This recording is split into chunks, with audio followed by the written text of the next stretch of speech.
Singapore is often praised as the gold standard of stability in Southeast Asia, hyper-efficient, globally connected, and almost surgically neutral in geopolitics.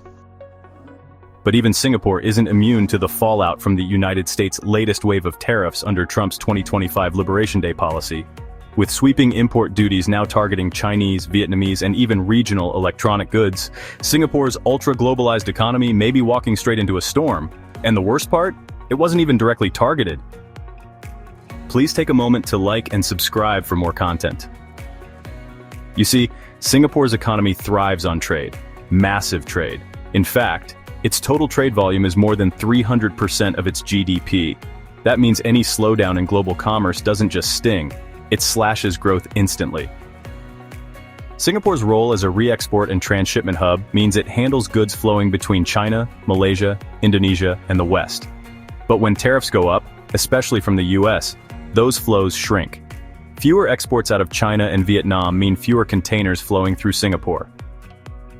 That hits PSA International, Singapore's global port operator, right where it hurts. PSA already manages about 1/7 of the world's container transshipment traffic, and now it's staring down reduced throughput, longer customs times, and rerouted trade lanes. But it's not just ships and ports. Singapore is a rising powerhouse in semiconductors and electronics manufacturing. Companies like Broadcom, Infineon, and Micron use Singapore as a base to build and ship high-tech components. But US tariffs on anything remotely China-linked mean many of these components could now be flagged even if they're assembled in Singapore. Worse, the US Commerce Department has started tightening rules around country of origin labeling, which could trap Singaporean goods in a bureaucratic mess if they include any Chinese origin parts. And this hits directly at Singapore's re-export model. The city-state imports goods in bulk, often parts or sub-assemblies, and re-exports them as value-added products. But if the US starts auditing the origin of everything it imports, Singapore's exports could get caught in the crossfire. That's not just a paperwork headache, it's a risk to major revenue streams.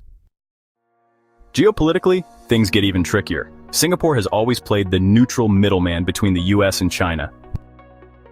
But now, with tariffs ramping up and Washington demanding clearer alliances, Singapore may be forced to lean. And that's a problem. Lean too far towards the US, and it risks alienating China, its largest trading partner. Lean toward China, and it risks US retaliation, both economically and strategically. This tightrope walk becomes even more stressful when financial pressure enters the equation. The financial sector is also vulnerable. Singapore's banks and investors depend heavily on the free flow of capital and the strength of the US dollar. If these tariffs shake global investor confidence, Singapore could see foreign direct investment dip, stock market volatility increase, and even liquidity concerns, especially if Washington starts tightening capital rules or dollar availability in Asian financial centers. The supply chains are moving, but not always through Singapore. As manufacturers shift out of China to avoid US tariffs, many are heading to Vietnam, Indonesia, and even India. These countries are cheaper, less regulated, and now more strategically safe in US eyes. That's a risk for Singapore. Its high costs and stricter labor rules make it less attractive for companies looking to rebuild fast and lean. So while Singapore may still dominate high-end manufacturing and logistics, it risks being bypassed in the new tariff-driven supply chain architecture. Singapore's dream for the future also lies in digital leadership. It wants to become the undisputed data hub of Southeast Asia, a nerve center for AI, cloud computing, and regional fintech. But that dream depends heavily on US big tech. Amazon, Microsoft, Google, they've all invested heavily in data centers and digital infrastructure in Singapore. If these companies decide to scale back in Asia or delay expansion due to tariff risk and political instability, Singapore's digital economy may find itself underfed and underpowered. Then there's the issue of free trade. Singapore is a part of the Regional Comprehensive Economic Partnership, or RCEP, as well as numerous bilateral trade agreements that are increasingly leaning toward China-led regionalism. While these pacts help Singapore stay anchored in Asia, they could alienate the US, which now views Asian regionalism as a threat to its global influence.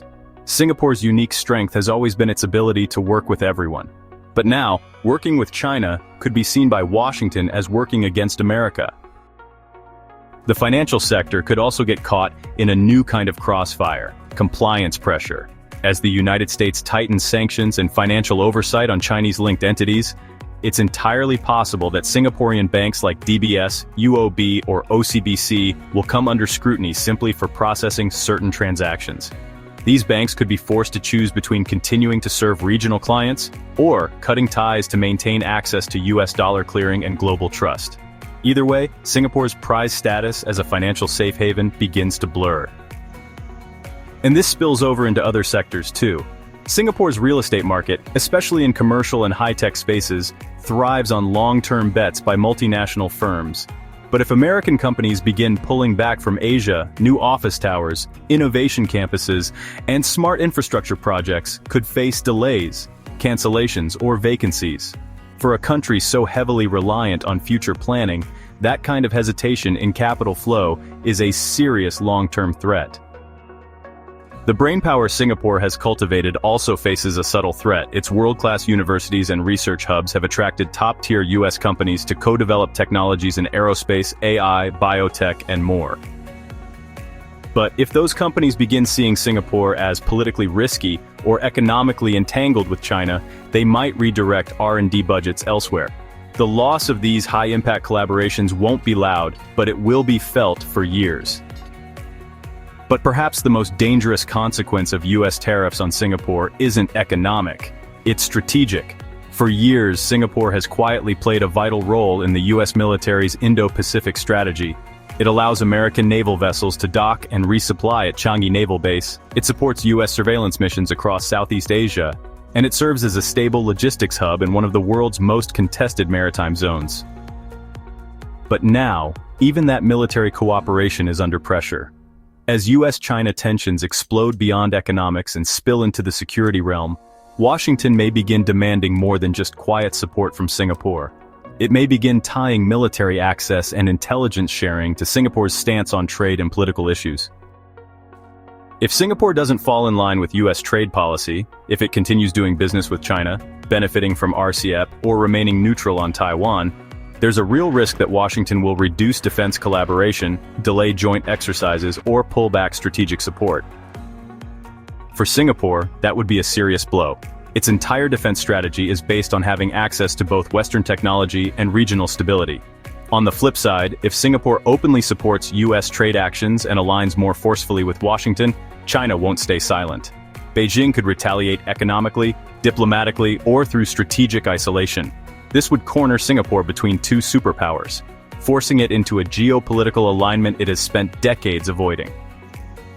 Singapore is far too smart, too advanced, and too strategic to collapse under pressure. But 2025 has made one thing clear: the world's new economic war has no bystanders, and the more deeply connected you are, the more you're at risk.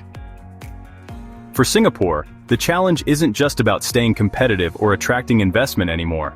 It's about holding on to its autonomy, its neutrality, and its carefully built identity in a world where being in the middle is now the most dangerous place to be. If you enjoyed this video, please like and subscribe for more content.